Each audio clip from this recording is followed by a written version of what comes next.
सत्यानन्दचिदात्मने सर्वान्तरात्मने श्रीमद् वेङ्कटेशाय मङ्गलम्। स्वतः सर्वविदे सर्वशक्तये सर्वशेषिणे सुलभाय सुशीलाय वेङ्कटेशाय मङ्गलम्।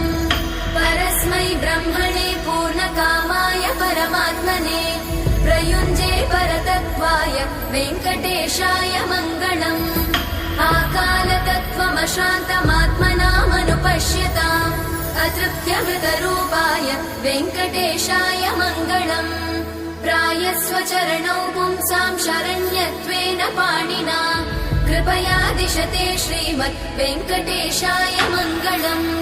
दयामृततरङ्गिण्यास्तरङ्गैरिव शीतलै अपाङ्गैः सिञ्चते विश्वं वेङ्कटेशाय मङ्गलम्। स्रग्भूषां